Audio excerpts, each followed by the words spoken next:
말씀을 가지고 이 존중의 원리에 대해서 좀 말씀을 나누려고 합니다. 오늘날 우리가 이 공경, 또 존경, 또 존중, 경외 이런 단어들이 사실 많이 듣기 힘들어졌어요. 또 희소한 시대를 살고 있습니다. 이 권위가 많이 무너진 사회죠. 권위가 인정되지 않고 권위가 무시되고 그 권위를 거부하는 또 권위를 왜곡시키는 그런 시대를 우리가 살고 있습니다. 사실 권위가 무너진 사회는 굉장히 위험한 사회입니다. 우리 세상에 오늘날 많은 혼란들이 일어나는데요. 사실은 그 혼란의 한가운데 들어가 보면 이 권위를 무시하는 것과 무관하지 않습니다. 자, 오늘 이 권위는 사실 이 존중이라는 말은 권위를 가진 분들과의 관계도 연결이 되지만 사실은 모든 인간관계에 연결되는 매우 중요한 원리가 존중의 원리라고 얘기할 수가 있습니다. 자, 신앙은 우리가 관계고 또 이 관계는 태도라고 말할 수가 있고 또 이 태도의 한가운데는 존중심, 존중의 원리가 있습니다. 이 존중의 원리는 인생을 열어가는 핵심적인 주제가 됩니다. 이 존중한다는 이 단어는 헬라의 원어로 이렇게 보면 가치 있게 여기다, 가치 있게 여기다, 높이 평가하다, 가치를 인정해준다 그런 뜻이 있습니다. 이 존중의 반대말은 뭘까요? 경멸, 멸시. 이것도 원어적인 의미로 보면 흔하다, 천하게 취급하다 그런 뜻이 있습니다. 자, 이 존중이라고 한 것은 하나님께서 우리에게 가장 먼저 보여주셨습니다. 하나님 우리를 존중히 여겨주신 것, 그것이 십자가 사건입니다. 하나님의 아들을 희생을 통해서 우리를 해내신 그 사건 자체가 우리를 매우 존중히 여겨주신 겁니다. 귀중히, 소중히 여겨주신 사건. 죄인이 의인으로 정말 쓸모없던 비천한 인생을 구원해내셔서 하나님의 자녀로 왕같은 제사장으로 우리가 하나님의 마스터피스, 걸작품으로 이렇게 만들어지게 되었습니다. 그래서 우리가 복음을 경험하면 우리에게 찾아오는 놀라운 변화가 있는데 그것은 높은 자존감입니다. 우리가 일평생 사람들이 고통하는 게 뭐냐면 열등감이거든요. 열등감 문제 참 해결하기 힘듭니다. 우리가 심리적 요법이나 사회적인 어떤 여러 가지 노력으로 할 수 있지만 한 방에 무너지는 거죠. 그런데 복음 안에서 예수 그리스도를 깊이 경험하고 나면 하나님이 나를 얼마나 사랑해 주셨는가를 그 십자가 사건을 통하여 경험하고 나면 이 열등감이 사라져버려요. 하나님이 나를 어떻게 받아들여 주시고 인정해 주셨는가를 경험하고 나면 그토록 우리를 힘들게 만들었던 열등감의 문제, 낮은 자존감, low self-esteem이라고 그러잖아요. 이게 사라져버려요. 하나님이 우리를 가치를 매우 높여주셨기 때문에 우리가 얼마나 가치 있는 존재인가를 복음 안에서 경험하기 때문에 이 복음의 능력이 대단한 것입니다. 아가스를 통해서 솔로몬과 이 술람이 여인의 사랑을 우리가 듣죠. 사실 이 술람이 여인은 비천한 여인이죠. 신분적으로. 왕의 사랑을 받을 만한 자격이 아무것도 없는 참으로 비천한 여인이었습니다마는 이 왕이 그를 환대하고 그를 사랑하잖아요. 하나님과 우리의 관계를 잘 묘사해 준 것입니다. 존중. 정말 아무도 존중히 여겨주지 않았던 한 여인을 그렇게 존중히 여겨주며 자기의 아내로 맞아들이는, 이것이 복음의 얘기고 하나님이 우리에 대한 사랑이고 그 안에 복음 안에는 우리를 존중히 여겨주시는, 이 존중의 출발점은 하나님입니다. 하나님으로부터 존중의 여김을 받은 사람이 그 하나님에게 당신의 그 존중받음을 다시 반응하는 게 예배라고 볼 수가 있습니다. 그래서 예배는 하나님을 존중히 여기는 것, 그 예배의 원어적 의미도 그렇잖아요. 가치를 인정한다는 거잖아요. 하나님을 하나님으로 인정해드리는, 하나님을 참으로 왕으로 모셔드리는, 존중히 여겨드리는, 그게 예배예요. 우리는 예배에 그분에 대한 예우와 그분을 존중한다는 것이 충분하게 표현되는 예배의 시간이 되어야 되는 거죠. 자, 존중이라고 하는 단어는 신앙의 핵심입니다. 사무엘하 2장 30절 하반절에 보면 이런 말씀이 나옵니다. 나를 존중히 여기는 자를 내가 존중히 여기고, 내가 나를 멸시하는 자를 내가 경멸하리라. 아주 두려운 말씀입니다. 두려운 말씀. 나를 존중히 여기는 자를 내가 존중히 여겨주겠다. 얼마나 멋있어요, 여러분. 하나님을 정말 존중히 여겨드릴 때 하나님 우리를 존중히 여겨주겠다. 나를 멸시하는 자를 내가 멸시하겠다. 여러분, 하나님을 무시한다는 것처럼 굉장히 무서운 행위는 없는 거죠. 여러분, 이 얘기는 지금 무슨 얘기냐면 사울의 인생을 얘기하는 겁니다. 사울의 인생의 몰락을 얘기하는데 다른 게 아니에요. 하나님을 지속적으로 멸시한 것입니다. 한 번이 아니고 두 번이 아니고 지속적으로 하나님을 멸시했던 그 인생, 결국은 사울의 인생은 망가지잖아요. 여러분, 하나님에게서 시작된 존중은 모든 영역으로 이어져야 합니다. 그래서 오늘 10계명 중에 5째 계명인 이 부모 공경은 하나님과 인간 사이의 계명의 한가운데 있습니다.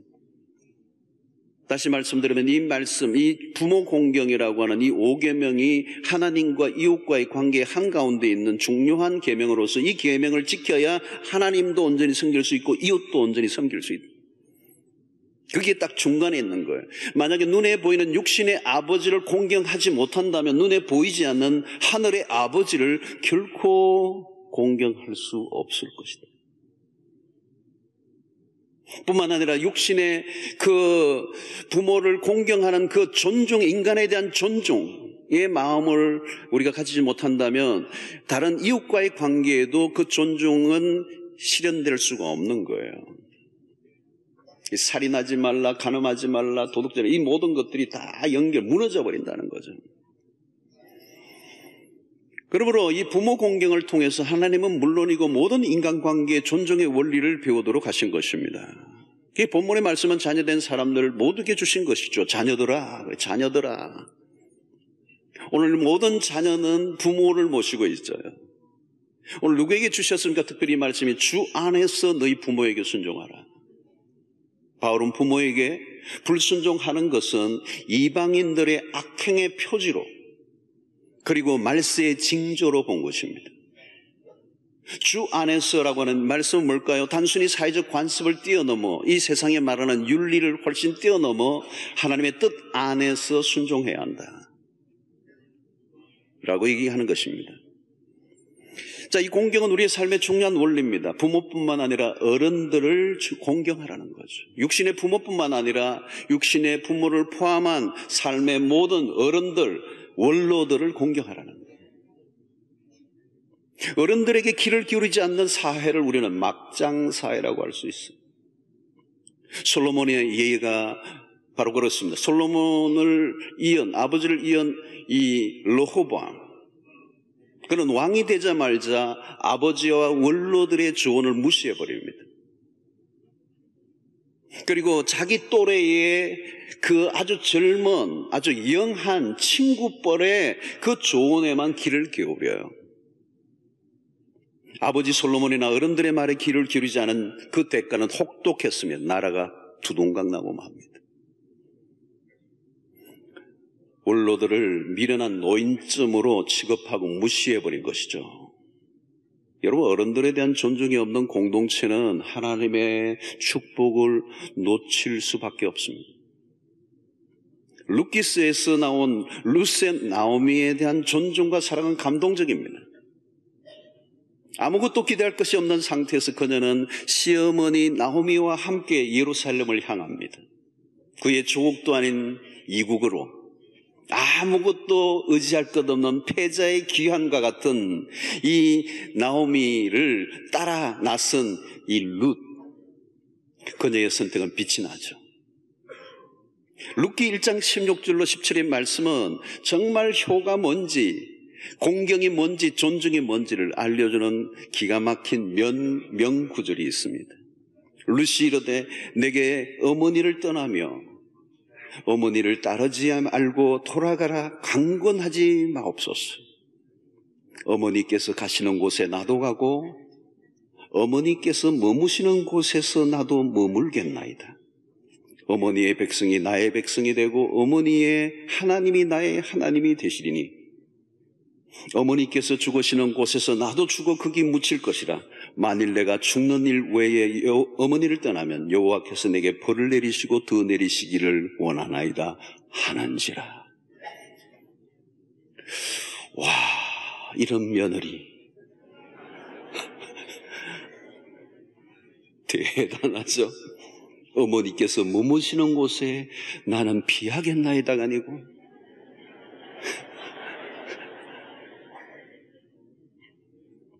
여러분, 아무것도 보장된 것 없는 상황에서의 무모한 선택, 그 룻의 시어머니에 대한 그 공경은 결국 어떻게 펼쳐져 갑니까? 룻은 결국 기가 막힌 사람 보아스를 만나고 그의 인생의 역전이 일어납니다. 수직 상승하는 놀라운 역사가 일어납니다. 사실 룻의 효도 안에 하나님의 섭리가 들어가 있어요. 하나님의 놀라운 섭리가 작동되면서 그 롯의 인생이 풀려져 가는 것을 보게 됩니다. 그 귀중한 선택, 그 시어머니에 대한 존중. 여러분, 이 부모 공경은 중대한 삶의 질서예요. 이걸 깨면 안 된다는 것, 삶의 중요한 기준이라는 것. 차를 운전할 때 우리는 중앙선을 넘어가면 안 되는 것 같습니다. 그것은 모두를 지켜주는, 어기면 재앙으로 몰고 갈 수 있는 지켜야 할 절대선인 것처럼 부모 공경 역시 엄중한 계명이라는 거죠. 공경이라는 것은 하나님이 정해놓으신 경계선이라는 겁니다. 어른으로 공경하는 문화는 기본 중의 기본. 이 부모에 대한 공경의 태도는 부모와의 관계로 끝나지 않고 삶의 모든 인간관계로 발전됩니다. 여러분, 세상에 마주치는 어디를 가나 우리는 우리의 윗사람들을 만나게 돼요. 권위자들과 만나게 됩니다. 여러분, 어디에 가나 항상 윗사람이 있잖아요. 여러분. 직장에서 상사와의 관계를 바로 맺는 것이야말로 업무에 대한 재능과 능력을 발휘하는 것 이상으로 중요한 거잖아요. 우선 보기에는 나보다 무능해 보이고 그 상사가 마음에 썩 들지 않아도 존중의 원리를 지켜야 한다는 거예요. 그를 무시하고 그 위치를 부정하면 나도 언젠가 그 상사의 자리에 앉는 날이 옵니다. 지금 그를 무시한다면 언젠가 내가 상사의 자리에 앉았을 때 무시를 당할 가능성이 많아. 왜? 나도 내 아랫 사람에게 그것을 보여주었기 때문에. 여러분, 마음에 드는 사람에게만 아닙니다. 마음에 들지 않아도 존중해야 돼요. 그의 포지션, 그것은 상대의 문제가 아니라 나의 삶의 태도와 관련이 되어 있는 것입니다. 존중의 원리를 붙들고 살아갈 때 그 축복들이 권위자들을 통하여 흘러오는 것을 느끼게 됩니다. 여러분, 하나님이 숨겨놓으신 놀라운 비밀이 이 권위자들에게 있어요. 나를 둘러싼 이 부모와 때로는 지도자들을 통하여 흘러나오는 축복들을 우리가 누리기 위해서 우리는 존중의 원리를 계속 붙들고 살아야 한다는 거죠. 자, 성경은 가정 안에서 존중의 원리를 발전시킵니다. 남편을 존중히 여기라고 말씀합니다. 이 존중의 원리는 모든 영역에 연결되죠. 특별히 가정 안에서 우리는 남편을 존중히 여기라. 에베소서 5장 22절로 23절의 말씀. 모든 남성들이 너무도 좋아하는 성경 구절이 바로 22절의 말씀. 아내들이여 자기 남편에게 복종하기를 주께 하듯 하라. 이는 남편이 아내의 머리됨이 그리스도께서 그의 머리됨과 같음이니 그가 바로 몸의 구주시니라. 야, 아내들이 아멘 해야 됩니다. 자, 베드로전서 3장 1절에도 말씀합니다. 아내들아, 이와 같이 자기 남편에게 순종하라. 이는 혹 말씀을 순종하지 않는 자라도 말로 말미암지 않고 그 아내의 행실로 말미암아 구원을 받게 하려 함이니. 여러분, 순종은 존중의 태도를 통하여 실천됩니다. 가끔 아내들 가운데 너무 그런 얘기를 하는 분들이 있어. 너무 순종하니까요, 남편이 너무 막대하니까 무조건 순종하면 안 된다고. 또 어떤 분들은 그래요. 존중할 구석이 있어야 존중할 것 아니냐고 항변을 해요. 여러분, 물론 남편의 편에서 잘해야 합니다. 그러나 남편에게 문제가 있다 할지라도 순종해야 하는 것이 성경의 가르침이에요. 누가 하나님의 은혜를 입을 수가 있습니까? 우리가 하나님의 말씀대로 살아갈 때, 말씀의 원리를 지켜갈 때 하나님께서 우리에게 은혜를 베풀어 주시는 것입니다. 여러분, 우리 남성들은 아내들보다 존중의 여김을 받고 싶은 욕구가 있습니다. 직장에서 무시를 당하고 힘들어도 지쳐도 집으로 돌아와서 아내가 인정해주고 받아들여주면 힘이 나고 살맛이 납니다. 그러나 세상의 모든 사람들에게 인정을 받아도 집안에 들어와서 아내가 인정해주지 않으면 살맛이 안 난다는 거예요. 살맛이 안 난다는 거예요. 여러분, 아내가 남편을 존중히 여길 때 남편이 존중히 여김을 받는 사람으로 세워져 가는 것입니다. 남편의 권위가 바닥을 친다면 그 바닥을 친 남편의 아내일 뿐이에요. 남편을 존중히 여기는 것이야말로 바로 나를 존중히 여기는 것이 되는 거예요. 오늘따라 아멘이 굉장히 없는 것 같아요. 자, 그 다음에 성경은 아내들에게만 복종을 요구하지 않습니다. 남편도 아내를 존중히 여겨야 돼요. 자, 베드로전서 3장 7절 보십시오. 남편들아, 이와 같이 지식을 따라 너희 아내와 동거하고 그를 더 연약한 그릇이요 또 생명의 은혜를 함께 이어받을 자로 알아 귀히 여기라. 이는 너희 기도가 막히지 아니하게 하려 함이라. 또는 그 아내를 더 연약한 그릇같이 여겨 지식을 따라 동거하고. 자, 왜 그를 귀중히 여겨야 합니까? 아내들은 연약한 그릇이기 때문에. 왜 또 그를 귀중히 여겨야 됩니까? 생명의 은혜를 함께 이어받을 자이기 때문에. 분리될 수 없다는 것입니다. 그래서 아내를 존중히 여기는 사람은 자신을 존중히 여기는 것이 되는 것입니다. 아내를 막 다루고 상처를 입힌다면 영적인 부분에서 당장 문제가 생기는데 뭐예요? 기도가 막힌다는 것입니다.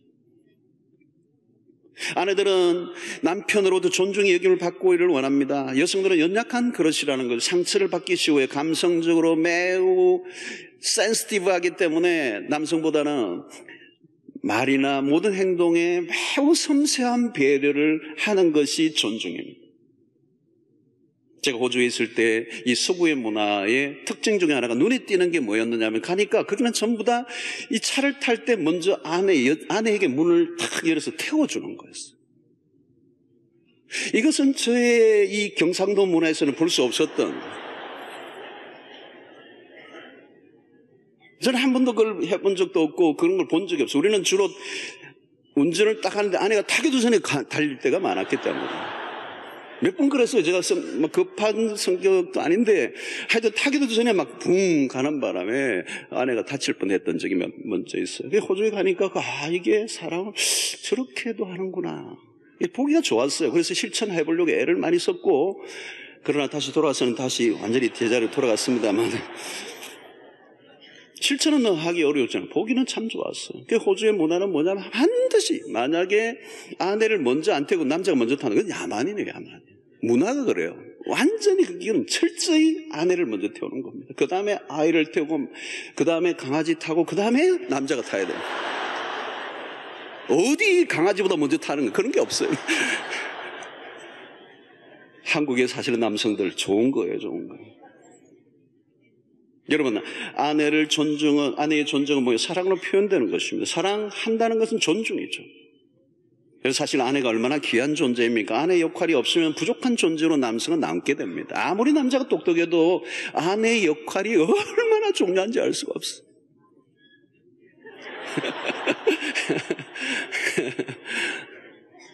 오늘 반대로 아멘이 나와가지고 이게 지금 곤란한데,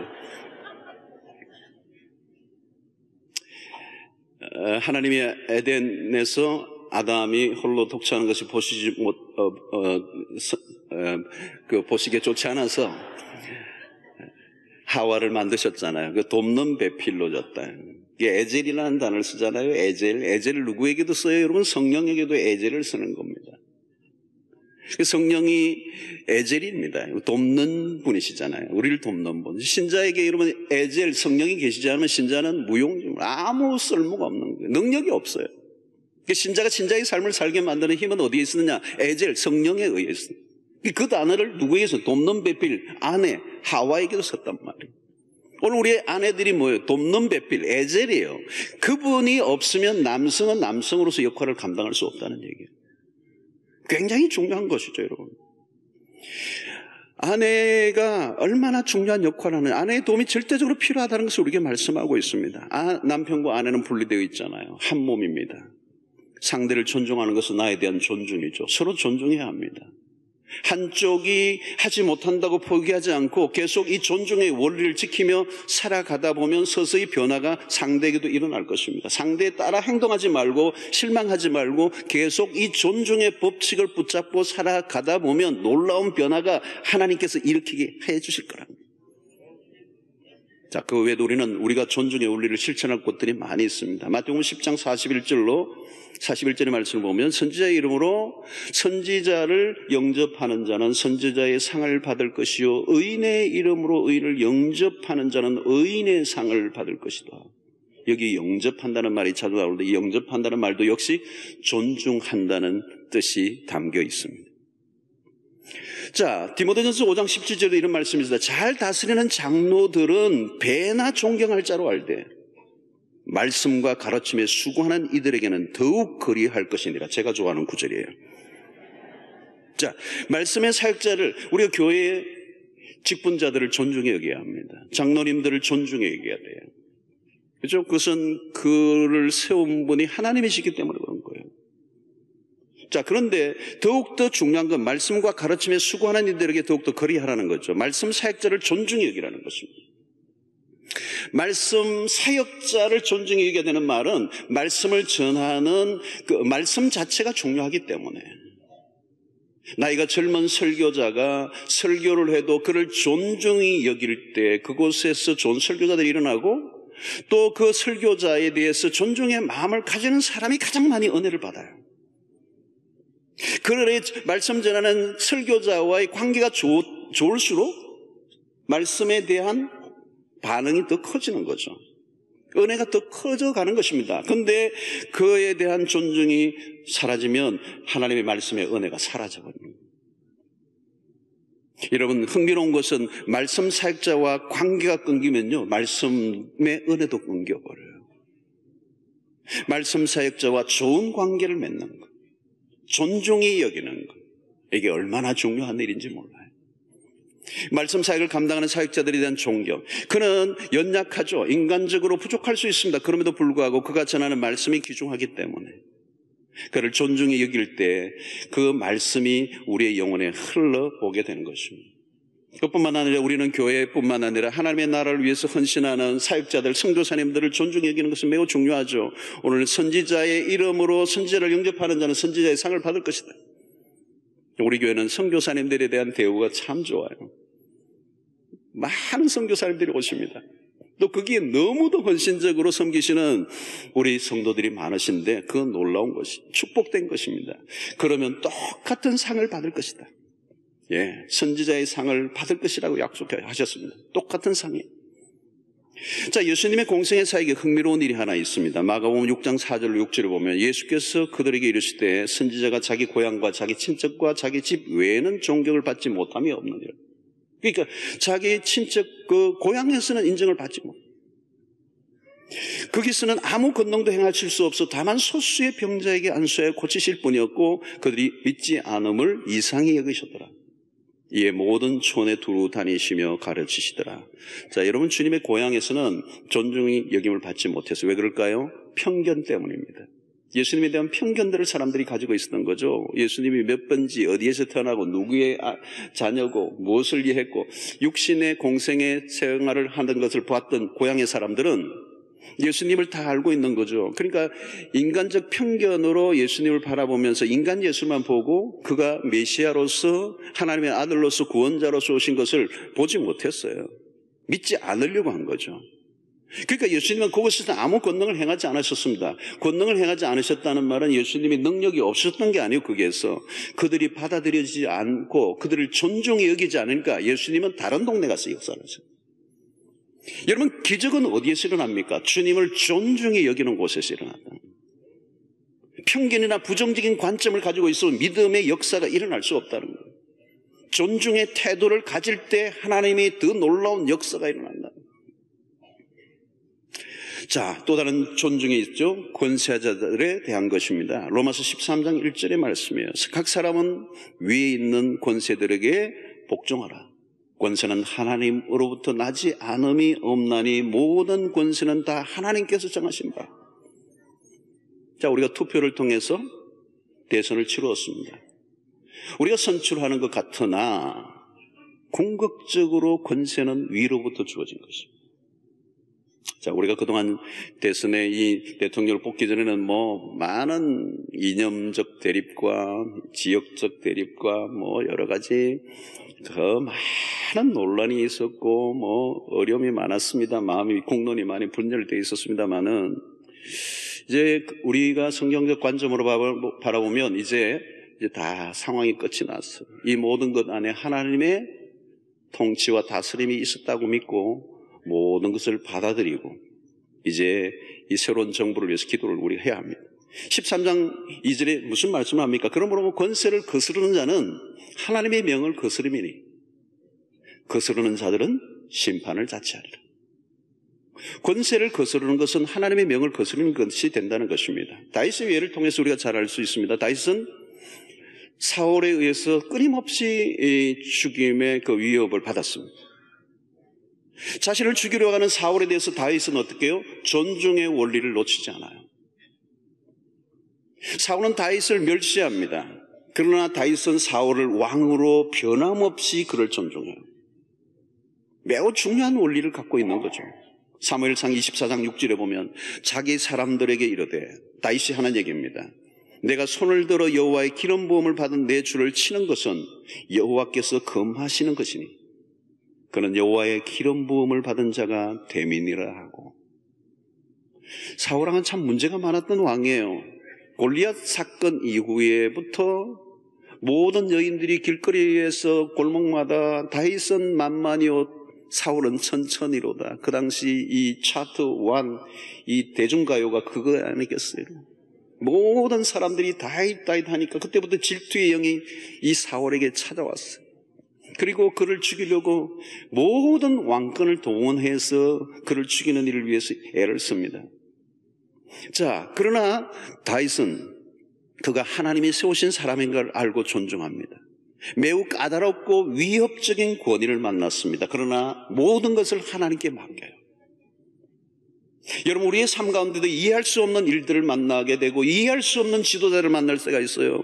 도무지 존경하기 어려운 행동을 하는 상사 혹은 선배 혹은 지도자를 만날 때가 있습니다. 그러나 우리는 상대가 나에게 대하는 행동에 따라 나의 삶의 기준이 변해서는 안 돼요. 다윗은 일어난 상황에 따라 반응하지 않고 존중의 원리를 붙들고 살았습니다. 상대가 죄를 짓는다고 나도 죄를 지으면 안 돼요. 상대가 나에게 어떻게 대하는 거에 상관없이 내가 지켜야 할 삶의 기준을 가지고 살아야 하는 것입니다. 왜 존중해야 되죠? 그 권세가 하나님께서 허락하셨기 때문에, 그 권세는 위로부터 왔기 때문에.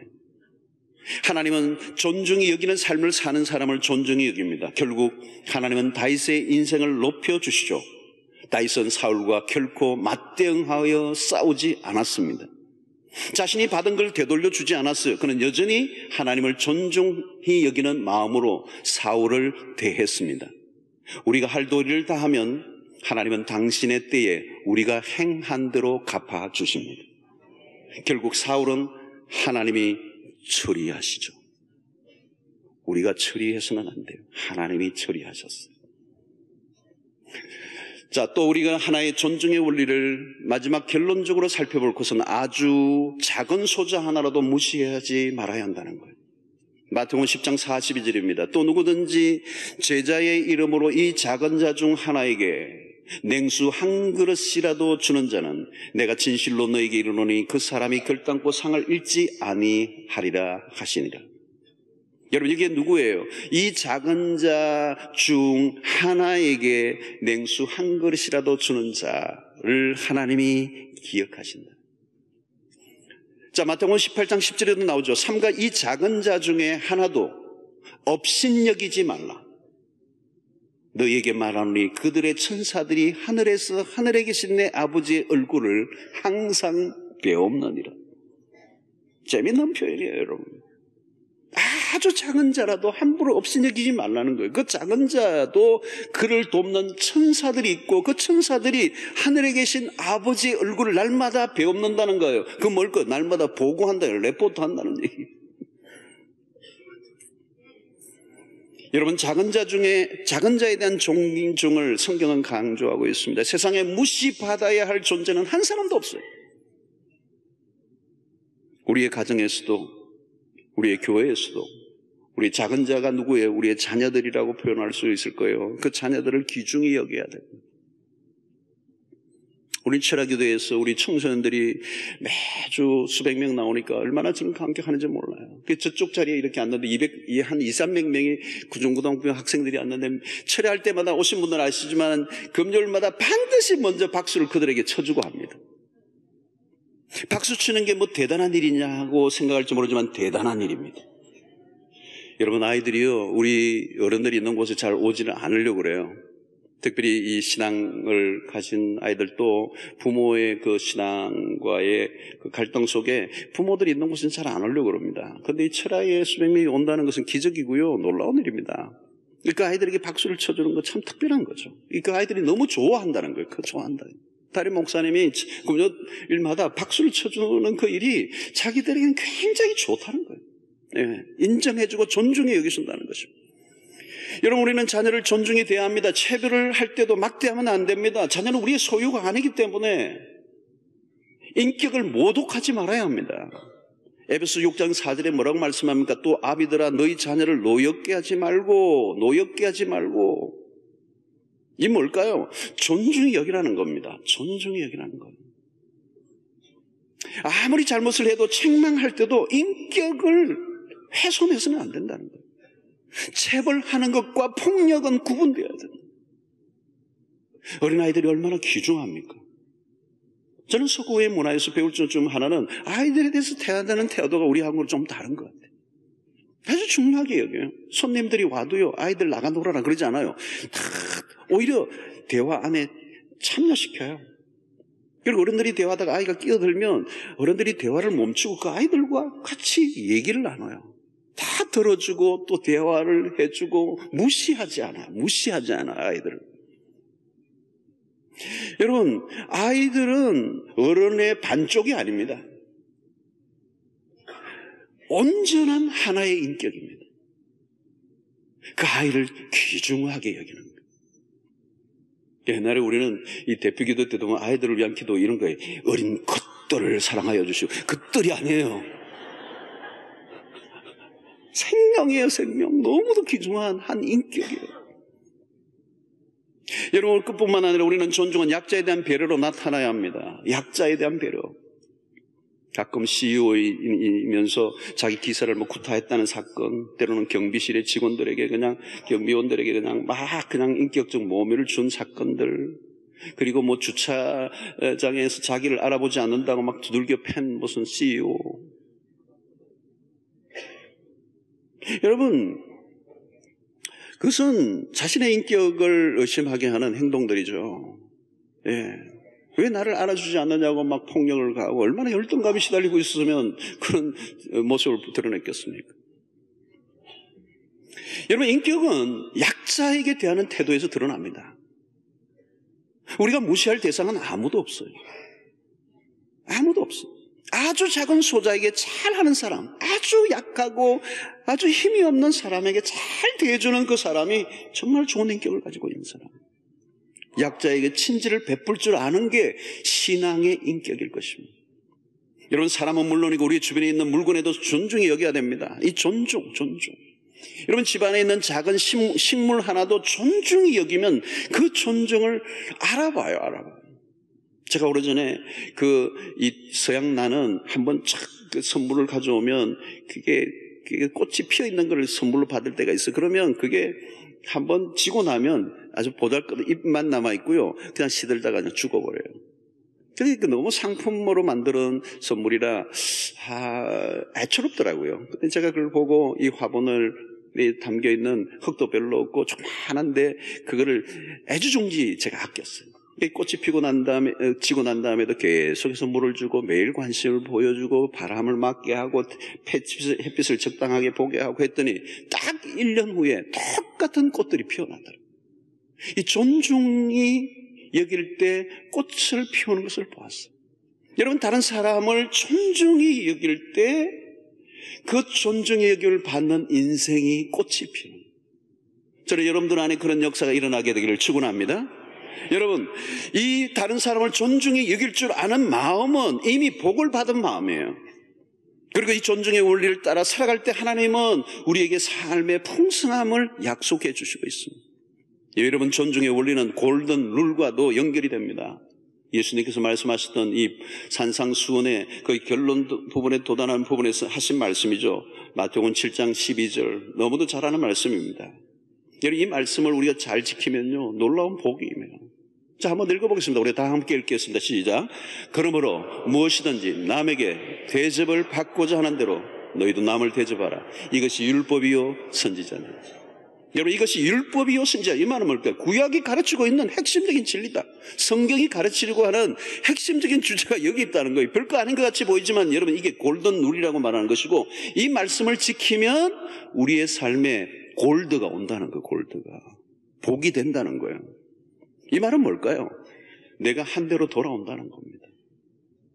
존중이 여기면 존중이 여김을 받을 거라는 거예요. 존중은 존중을 낳습니다. 존중은 보상이 따르는 것입니다. 존중하면 축복이 주어진다는 거죠. 삶의 형통의 원리가 여기에 들어있다는 거예요. 자, 여러분, 오늘 본문 2절 3절에도 마찬가지예요. 내 아버지와 어머니를 공경하라. 이것은 약속이 있는 첫 계명이니 이로써 내가 잘되고 땅에서 장수하리라. 여러분, 이 공경과 땅에서 잘되고 장수하는 형통과 연결이 되어 있다. 존중의 원리가 형통과 연결이 되어 있다는 거예요. 디모데전서 2장 1절로 2절의 말씀도 마찬가지입니다. 그러므로 내가 첫째로 권하노니 모든 사람을 위하여 간구와 기도와 도구와 감사를 하되 임금들과 높은 지위에 있는 모든 사람을 위하여 하라. 이는 우리가 모든 경건과 단정함으로 고요하고 평안한 생활을 하려 함이라. 자, 여기도 마찬가지예요. 우리가 높은 사람, 높은 지위에 있는 사람들, 리더들을 위하여 기도하고 그들이 바른 리더십을 발휘하게 되면 결국 우리에게 뭐가 찾아와요? 고요하고 평안한 삶을 누리는 보상으로 찾아온다는 거예요. 여러분, 아이들이 존중의 원리를 배우게 하면요, 일평생 그 인생이 복되게 할 수 있는 원리예요. 존중은 형통과 보상이 따라오는 것입니다. 바울은 이 존중의 원리를 어떻게 소개하고 있습니까? 골로새 3장 23절로 24절, 오늘 구절을 많이 보는데요.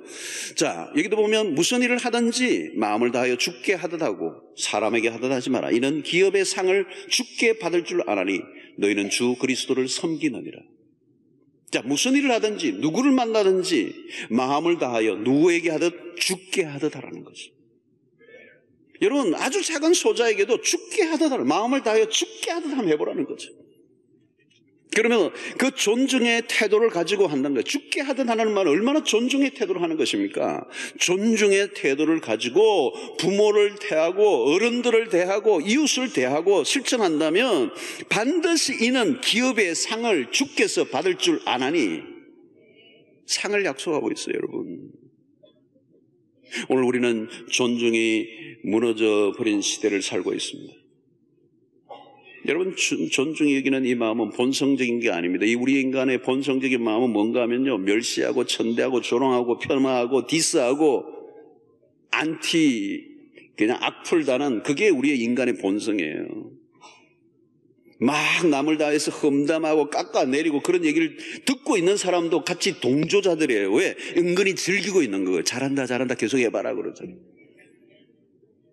여러분, 그게 인간의 본성이에요, 여러분. 오늘 존중의 삶은, 여러분, 이 존중을 잃어버렸기 때문에 이 사회가 뒤틀려져 버렸어요, 여러분.